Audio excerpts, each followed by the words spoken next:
Hello students, welcome to lecture number 9. Yesterday we left our discussion at the reference electrode, that is the calomel electrode. I told you about the difficulties in handling the standard hydrogen electrode. That is why we require the reference electrode. Yesterday we also discussed what are the conditions for electrode to be a reference electrode. So yesterday I told you about the calomel electrode. How it is constructed, construction क्या है इसकी. अगर हम इसको simplest construct करें, अगर simplest way में बताएं तो इसमें आपका एक ट्यूब है. इस ट्यूब के अंदर नीचे यहां पे हमने मरकरी लिया हुआ है, लिक्विड मरकरी. मरकरी लिक्विड ही होता है. Here you have taken the mercury. Above this mercury, I am representing that by green. It is calomel. यहाँ पे calomel है. That is mercurous chloride. HG2Cl2. This is mercurous chloride.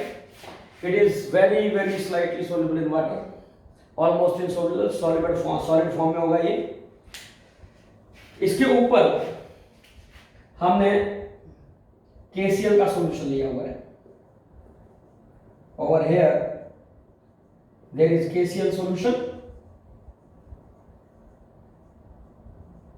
आप अलग अलग concentration के KCl solution के ऊपर देखेंगे इसकी स्टैंडर्ड इलेक्ट्रोड पोटेंशियल जब कैलिब्रेट करते हैं.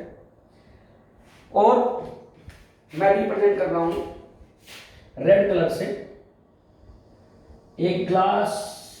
ये आपका प्लैटिनम वायर है.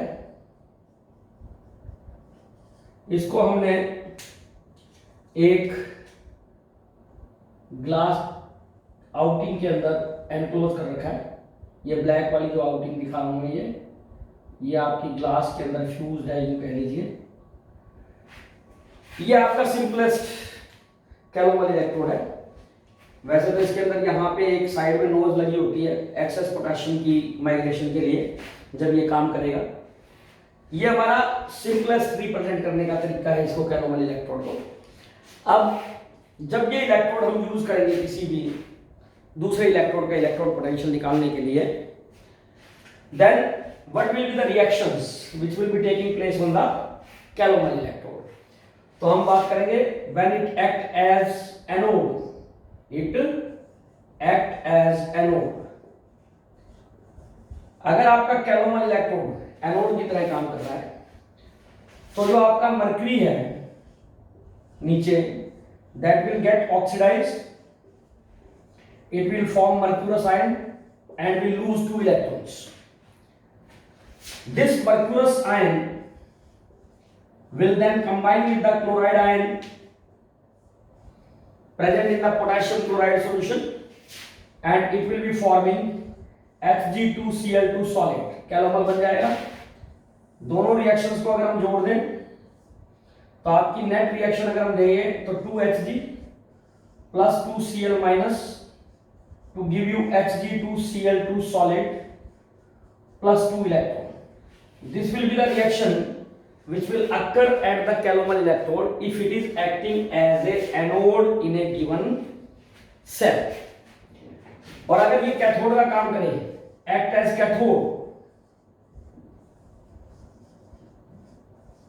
अगर ये कैथोड की तरह काम करेगा तो जो आपका मर्क्यूरस क्लोराइड है बहुत स्पेरिंगली सोल्यूबल होता है. ये बहुत कम मात्रा में मर्क्यूरस आयन देगा. क्लोराइड आयन्स बनेंगे साथ में. आपके जो ये मर्क्यूरस आयन है they will be taking up the 2 electrons and will reduce to liquid mercury. Liquid mercury में रिड्यूस हो जाएगा. अगर हम इन दोनों रिएक्शंस को जोड़ दें तो आपका ये मर्क्यूरस आयन कट गया. आपकी नेट रिएक्शन हो जाएगी when it act as cathode Hg2Cl2 plus 2 electron to give 2Hg plus 2Cl minus. तो ये आपकी रिएक्शन है जब ये कैथोड की तरह काम करे. मैंने कल आपको बताया था कि इन इलेक्ट्रोड्स को एज ए रेफरेंस इलेक्ट्रोड हम तभी यूज करते हैं once they are calibrated with standard hydrogen electrode. तो स्टैंडर्ड हाइड्रोजन इलेक्ट्रोड के साथ ये इलेक्ट्रोड बनाया हमने, इसको स्टैंडर्ड हाइड्रोजन इलेक्ट्रोड के साथ कनेक्ट किया और इसकी जो इलेक्ट्रोड पोटेंशियल थी वो हमने डिटरमाइन कर ली, मतलब इस इलेक्ट्रोड को हमने कैलिब्रेट कर लिया and then we can use it as a reference electrode. अब हम दो तीन तरह के कैलोमल इलेक्ट्रोड इस्तेमाल करते हैं depending upon the concentration of the KCL solution, और उन सब की जो वैल्यूज हैं E0 वो अलग अलग होती है। जैसे E0 की बात करें, ये है 0.3338 वोल्ट। अगर हम 0.1 मोलर KCl सॉल्यूशन यूज करें, इसकी value with respect to standard hydrogen electrode 0.2800 volt. अगर हम 1 मोलर KCl सॉल्यूशन का इस्तेमाल करें और अगर हम सैचुरेटेड कैलोमल इलेक्ट्रोड को यूज करें तो इसकी वैल्यू है 0.2415 volt if saturated KCl solution is used. Generally हम सैचुरेटेड KCl सॉल्यूशन के इलेक्ट्रोड को यूज करते हैं क्योंकि जब वो सैचुरेटेड सॉल्यूशन होता है तो उसके अंदर जो variation of standard electrode potential है विद कंसंट्रेशन, क्लोराइड आयन की कंसंट्रेशन पे डिपेंड करेगी। रिएक्शन में क्लोराइड आयन है, नेक्स्ट इक्वेशन में पढ़ाएंगे हम आपको, अभी नेक्स्ट सेकंड आर्टिकल जब लेंगे तो आपके ईएमएफ ज्यादा चेंज नहीं होगी, इलेक्ट्रोड पोटेंशियल इलेक्ट्रोड का ज्यादा चेंज नहीं होगा, इसलिए हम प्रेफरेबली सैचुरेटेड KCl सॉल्यूशन को ही इस्तेमाल करते हैं। तो ये तो आपका एक रेफरेंस इलेक्ट्रोड है कैलोमल इलेक्ट्रोड। इस पे कई बार क्वेश्चन पूछ लिया जाता है पर्टिकुलरली कंपटीशंस में, तो इसलिए मैंने इसको डिस्कस कर दिया है, कोई बहुत टिपिकल चीज नहीं है, यू कैन स्टडी दिस। जो नेक्स्ट टॉपिक है हमारा वो है हमारा इलेक्ट्रोकेमिकल सीरीज, इलेक्ट्रोकेमिकल सीरीज, इसको शॉर्ट में हम ECS भी बोलते हैं।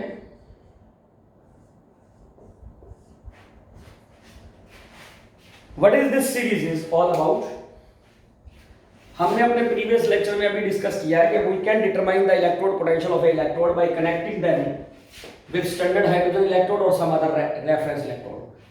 सो in this way when we will be calculating or determining experimentally the electrode potential of various electrodes, हमारे पास जितने पॉसिबल इलेक्ट्रोड्स हैं अगर हम उन सबके इलेक्ट्रॉन पोटेंशियल्स निकाल लें and after determining their electrode potential we arrange those electrodes in their either decreasing standard reduction potentials as given in the NCERT or increasing reduction potential. It does not make difference.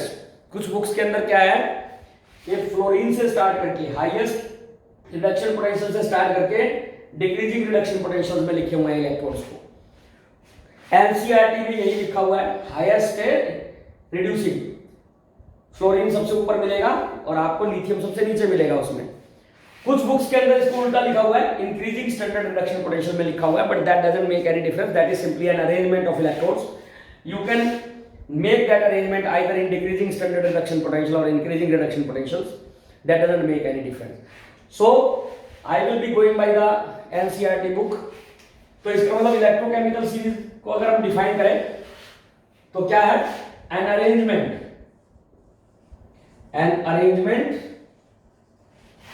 of various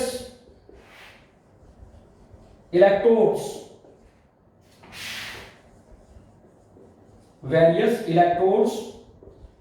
in order of decreasing standard reduction potentials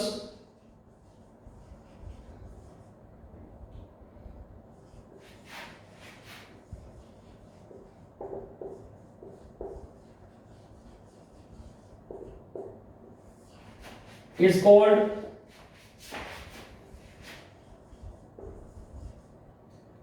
electrochemical series. इसको हम electrochemical series कहेंगे। मैंने यहां decreasing लिख दिया है, you can mention it as decreasing as well as increasing reduction potentials. तो ये तो डेफिनेशन आपकी जैसे मैंने बताया एज पर एनसीईआरटी बुक है, क्योंकि उसमें डिक्रीजिंग स्टैंडर्ड रिडक्शन पोटेंशियल में लिखा हुआ है। आप यहाँ चाहे तो डिक्रीजिंग और इंक्रीजिंग करके भी लिख सकते हैं, definition both are correct, there is no problem about that. So how this series look like? Let us write down some of the electrode potentials so that you can have an idea how the electrochemical series looks like. Electrochemical series में मैंने कहा various electrodes को हमने arrange किया हुआ है in order of decreasing standard reduction potential. मैं कुछ मेंशन करूंगा, जैसे fluorine plus 2 electrons to give 2 fluoride ions. ये हमारा फ्लोराइड बनता है फ्लोरीन से, फ्लोरीन का इलेक्ट्रोड पे जब रिडक्शन होती है, इसका हाईएस्ट रिडक्शन पोटेंशियल है प्लस 2.87 वोल्ट। अब नीचे चले, इसमें बीच में मैं एक मेंशन कर देता हूं, oxygen plus H2O plus 4 electron, ये वाटर की रिडक्शन है। इस रिएक्शन के बारे में हमने इलेक्ट्रोलाइसिस में बात की थी। सो it will give you 4OH minus. इसका जो स्टैंडर्ड रिडक्शन पोटेंशियल है दैट इज प्लस 0.401। अगर हम और नीचे चलते चले जाएं, बीच में और इलेक्ट्रॉन्स हैं, तो 2H2O plus 2 electron to give H2 plus 2OH minus, H2 plus 2OH minus, इसका स्टैंडर्ड रिडक्शन पोटेंशियल है माइनस 0.83 वोल्ट। इसी तरीके से अगर हम चलते चले जाएं तो बीच में आएगा hydrogen 2H plus plus 2 electrons to give you H2O, इसका रिडक्शन पोटेंशियल है 0 वोल्ट। इसके नीचे चले हम लास्ट में, तो बिल्कुल लास्ट में जाके आपको मिलेगा lithium Li plus plus electron to give you lithium solid and its reduction potential is minus 3.05 volt. तो अगर हम इस तरीके से डिफरेंट इलेक्ट्रोड्स को रख देते हैं either in the decreasing standard reduction potentials, ये मैंने डिक्रीजिंग में लिखे हुए हैं, आप इसको उल्टा भी लिख सकते हैं, कुछ किताब में उल्टा भी लिखा हुआ है, तो वो आपका इलेक्ट्रोकेमिकल सीरीज कहलाएगी। This is a very important series. कैसे इंपॉर्टेंस है, let us discuss the application of electrochemical series. इसकी एप्लीकेशंस क्या क्या है।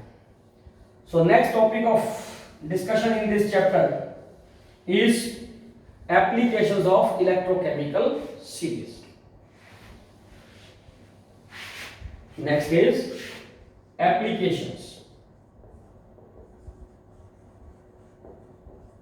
of electrochemical series.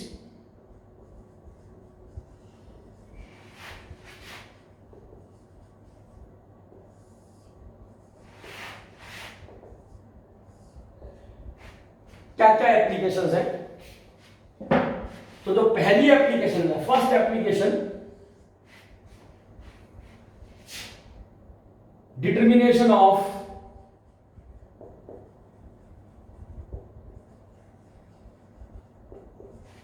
E0 cell और you can say EMF of a cell. हम इलेक्ट्रोकेमिकल सीरीज से किसी भी सेल की ईएमएफ कैलकुलेट कर सकते हैं। कोई व्यक्ति अगर हमें कहे, कैसे समझ लीजिए, मान लीजिए कोई व्यक्ति हमें कहता है कि हमने एक सेल कंस्ट्रक्ट किया by connecting the 2 electrode, that is the zinc electrode and copper electrode. हमने जिंक और कॉपर इलेक्ट्रोड को कनेक्ट किया and we prepared a cell. We want to know what is the value of E0 cell. इन 2 electrode के मिलने से जो हमारा सेल बना उसकी ईएमएफ क्या होगी। तो हम इलेक्ट्रोकेमिकल सीरीज की हेल्प से इस E0 वैल्यू को निकाल सकते हैं। क्या करेंगे हम, we will first go to the electrochemical series, note down the standard reduction potential of these two given electrodes. अगर आप इलेक्ट्रोकेमिकल सीरीज में E0 जिंक देखेंगे, you will find that it is given -0.76 volt, और अगर आप E0 copper देखेंगे, it is given to be +0.34 volt. ये हमने इलेक्ट्रोड पोटेंशियल्स नोट डाउन कर लिए हैं, वहां से इलेक्ट्रोकेमिकल सीरीज से हमने ये दोनों इलेक्ट्रोड पोटेंशियल नोट डाउन कर लिए। अब हमें पता है, कल मैंने बताया था आपको कि E0 सेल जो होता है that is equal to E0 right minus E0 left, या हम इसको कहते हैं और E0 cathode minus E0 anode. तो अब हमारी प्रॉब्लम रह गई कि हमें यह पता होना चाहिए कि इन दोनों इलेक्ट्रोड में से इस सेल में एनोड कौन सा है और कैथोड कौन सा है। तो आपको दोबारा से याद दिला रहा हूं, वैसे तो पता ही होगा कि एनोड पे क्या होती है, ऑक्सीडेशन। ऑक्सीडेशन मींस कि वहां पे लॉस ऑफ इलेक्ट्रॉन होगा। तो इन दोनों इलेक्ट्रोड में से कौन से इलेक्ट्रोड की इलेक्ट्रॉन लूज करने की टेंडेंसी ज्यादा होगी, नेचुरली जिसका स्टैंडर्ड रिडक्शन पोटेंशियल कम है, क्योंकि जिसका स्टैंडर्ड रिडक्शन पोटेंशियल ज्यादा होता है वो क्या करता है, वो इलेक्ट्रॉन लेना चाहता है। तो दोनों इलेक्ट्रोड में से जिसकी स्टैंडर्ड रिडक्शन पोटेंशियल की वैल्यू कम होगी that will be the anode and the other electrode will be cathode. तो हमारे इस केस के अंदर हमारा जिंक इलेक्ट्रोड जो है that will be acting as an anode, और कॉपर इलेक्ट्रोड जो है that will act as a cathode. तो हमारी इसकी ईएमएफ हो जाएगी E0 copper minus E0 zinc. तो अगर हम देखें तो ये 0.34 वोल्ट प्लस में, प्लस ये माइनस है, minus 0.76 volt, minus minus plus हो जाएगा, तो 0.34 वोल्ट प्लस 0.76 वोल्ट, ये वैल्यू आ जाएगी 1.10 वोल्ट। तो अगर हम एक सेल बनाएंगे जिंक इलेक्ट्रोड और कॉपर इलेक्ट्रोड को कनेक्ट करके, तो उससे हमें जो मैक्सिमम ईएमएफ मिलेगी दैट विल बी 1.10 वोल्ट। आप इस तरीके से किसी भी दो सेल्स को यूज कर, दो इलेक्ट्रोड को यूज करके अगर कोई सेल कंस्ट्रक्ट करते हैं, so by doing this type of workout you can find out the E0 cell.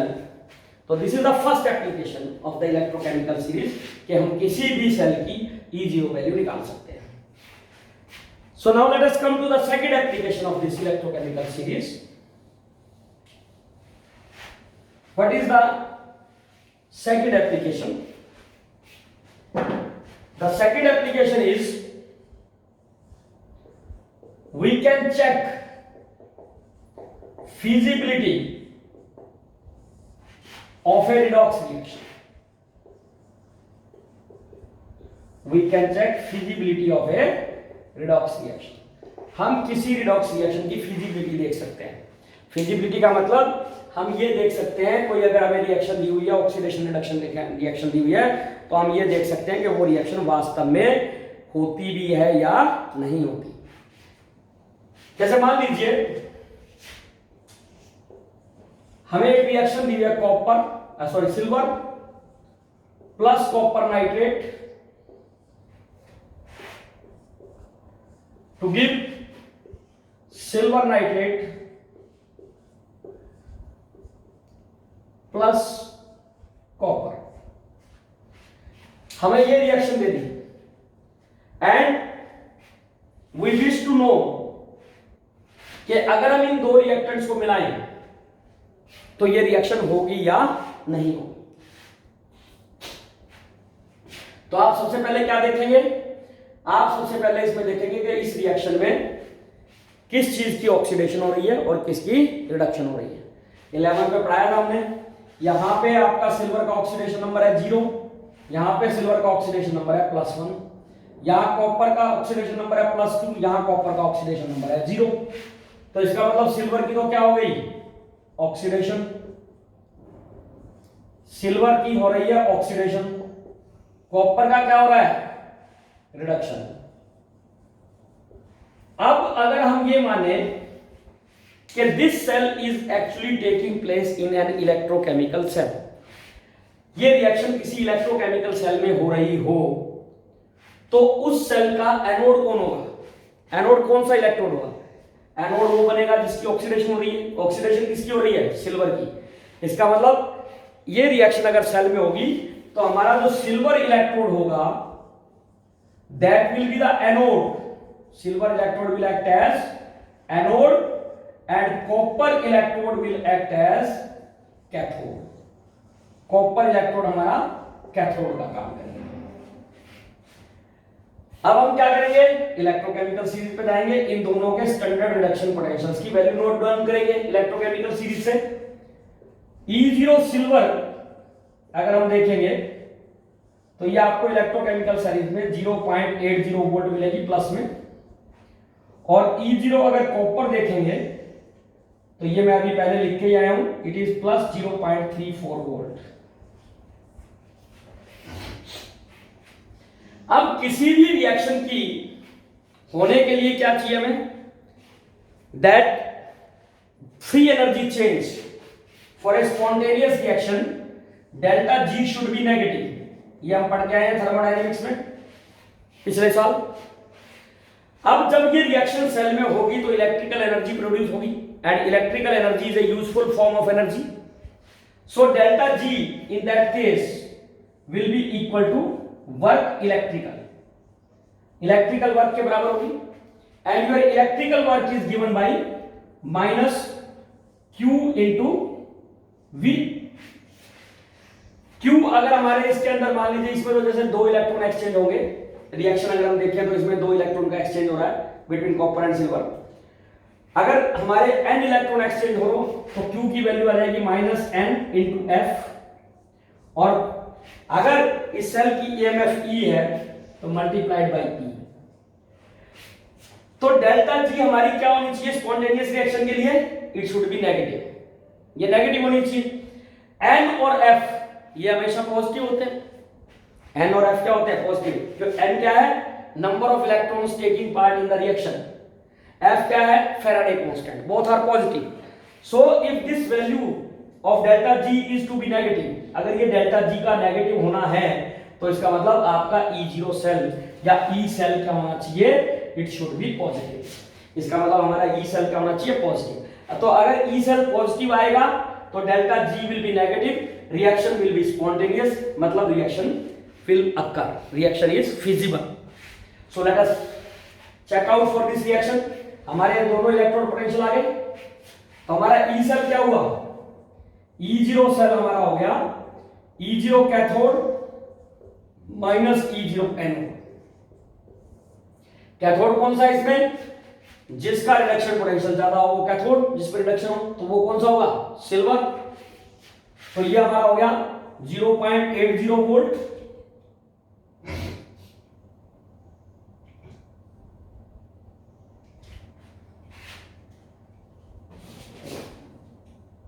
Sorry, हमारा कैथोड होगा इस केस में, क्योंकि इस रिएक्शन के हिसाब से हमारा सिल्वर जो है वो क्या है? ऑक्सीडाइज हो रहा है। तो इसमें रिएक्शन के हिसाब से सिल्वर, अगर हम इलेक्ट्रोड पोटेंशियल देखें तो ये हमारा कैथोड होना चाहिए, लेकिन हमें जो रिएक्शन दी हुई है उसके हिसाब से हमारा सिल्वर क्या है? एनोड है, और कॉपर क्या है? Cathode.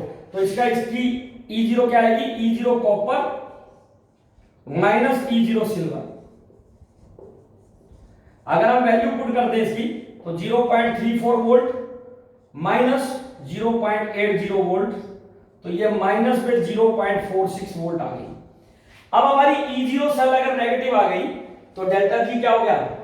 Positive. Delta G positive होने का मतलब रिएक्शन इज नॉन स्पॉन्टेनियस, मतलब this reaction will not take place in the forward direction. ये रिएक्शन हमारी फॉरवर्ड डायरेक्शन में नहीं होगी, लेकिन अगर उल्टा कर दें तो होगी। Reverse reaction is possible, but the reaction in the forward direction is not possible. So we can check the feasibility of a given redox reaction with the help of this. Basically आगे की जो applications हैं वो भी लगभग इसी तरह की रिएक्शंस हैं, फिजिबिलिटी ही चेक करनी है उनके अंदर भी हमने। The third application is Let us go to the third application of this electrochemical series, and that is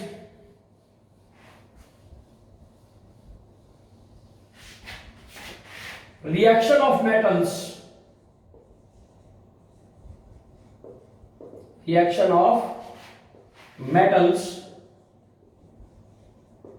with acids। इस एप्लीकेशन में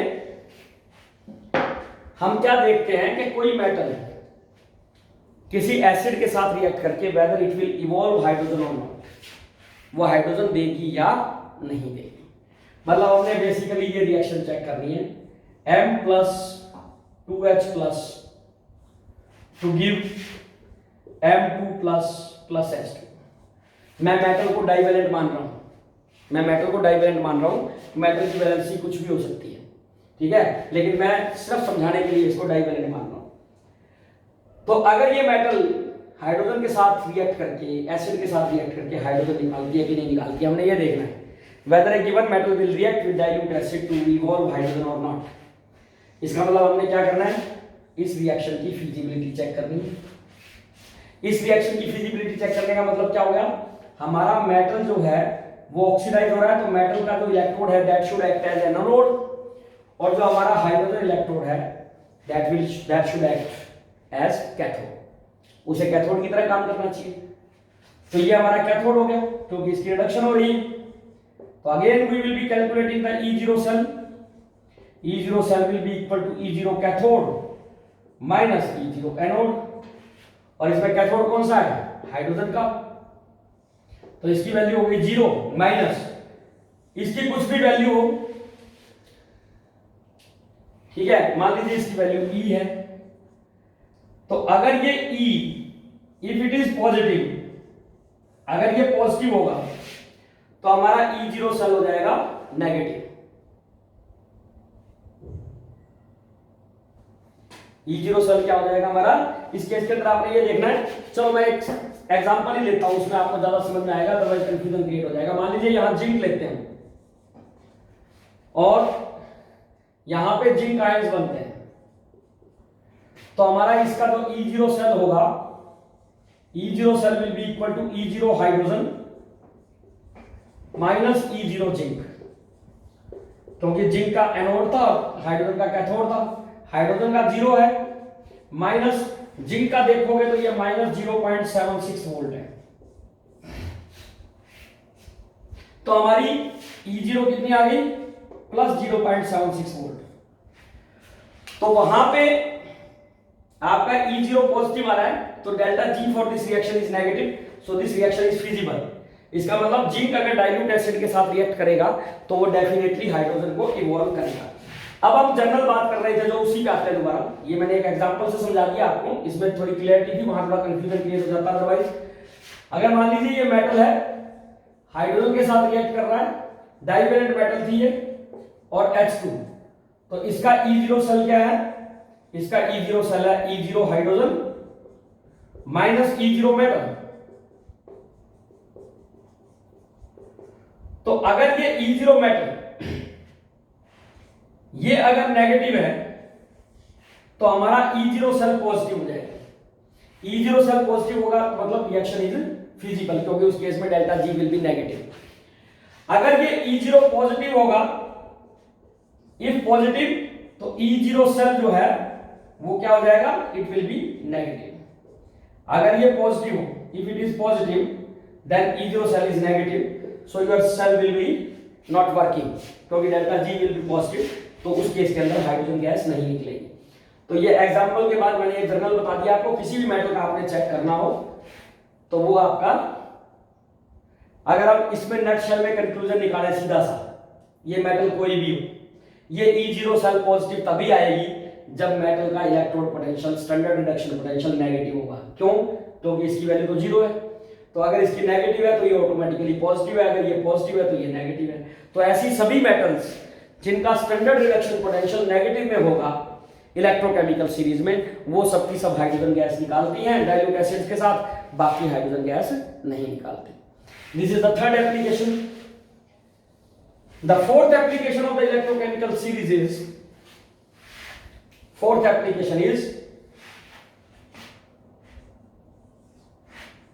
comparison of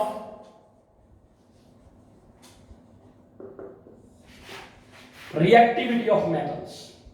Comparison of reactivity or reactivities of metals. Electrochemical series को use करके हम different metals की reactivity को compare कर सकते हैं कि which metal is more reactive and which metal is less reactive. जैसे मान लीजिए जिंक, कॉपर, सिल्वर, हमें ये तीन मेटल दी and somebody asked us to arrange these metals in order of their decreasing reactivity. इन मेटल्स को हमने डिक्रीजिंग रिएक्टिविटी के अंदर अरेंज करना है।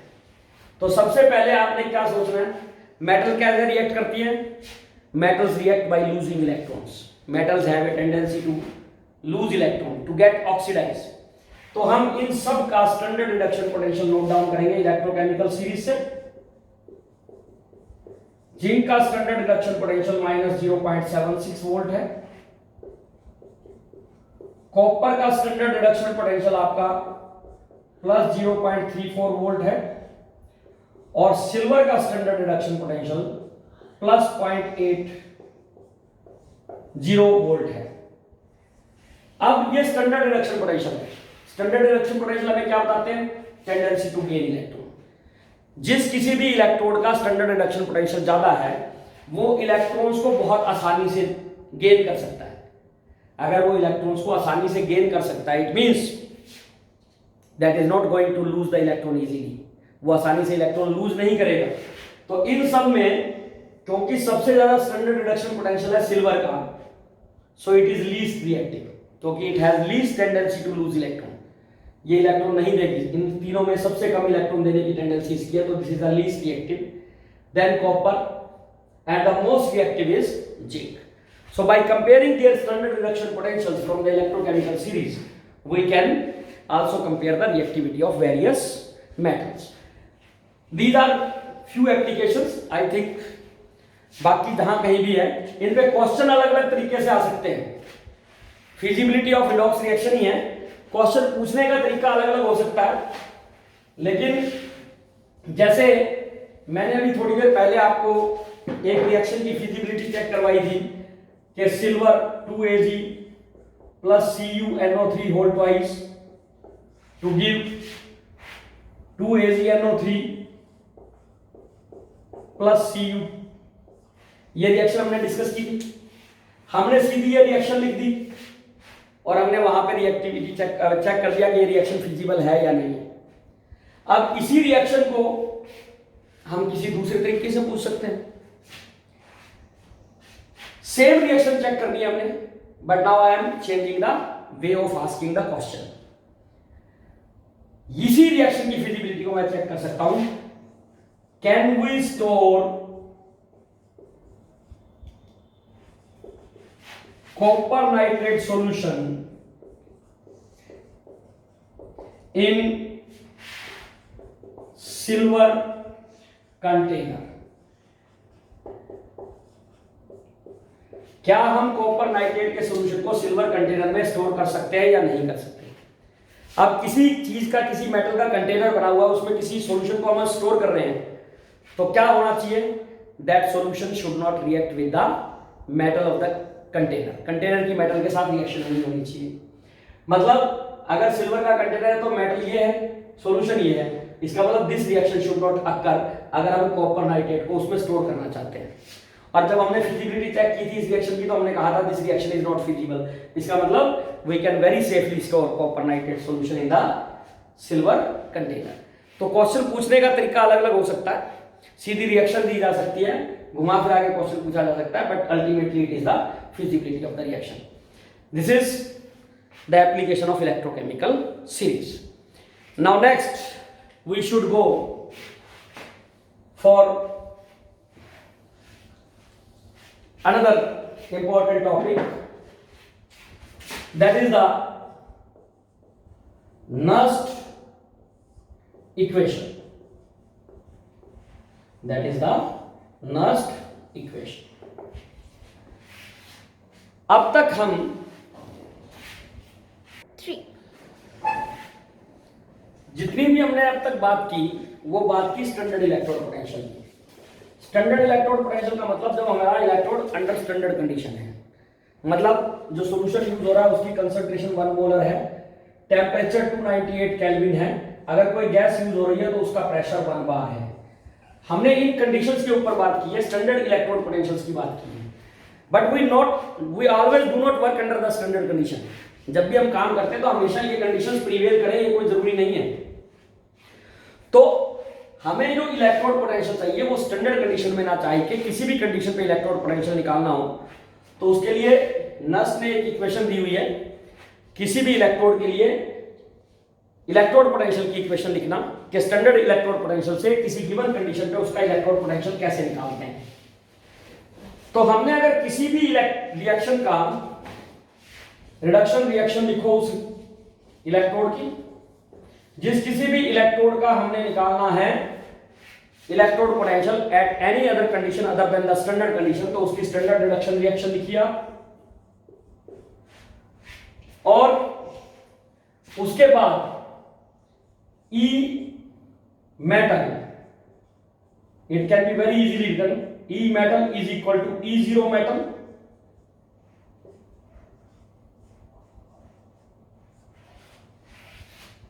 minus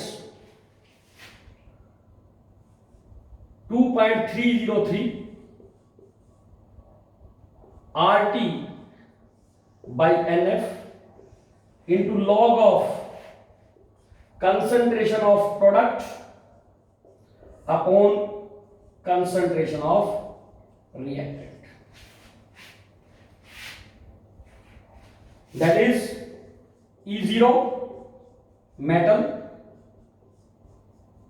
माइनस इन सब की वैल्यू 298 वैल्यू पुट कर दें हम तो ये आ जाएगा 0.0591 डिवाइडेड बाई n, बाकी सब की वैल्यू पुट कर दी 298 केल्विन पे, लॉग ये आपका सॉलिड है, सॉलिड की मोलर कंसंट्रेशन हमेशा 1 लेते हैं, so it will be 1 upon metal ion concentration. तो this is the last equation for any electrode at 298 kelvin और ये एट T केल्विन। तो आप जो है ये जो लास्ट इक्वेशन है it is valid for your electrode as well as for the cell. The derivation of this reaction is not this equation is not very typical, but today I will like to terminate the lecture over here. यहीं खत्म करेंगे क्योंकि कुछ time लगेगा, so that much time is not left with us for this particular lecture. So next equation is this. Try to learn this. Thank you very much. Hello everyone, if you found the content helpful, so kindly share this video with your friends. Also don't forget to like and subscribe. Thank you. Happy learning.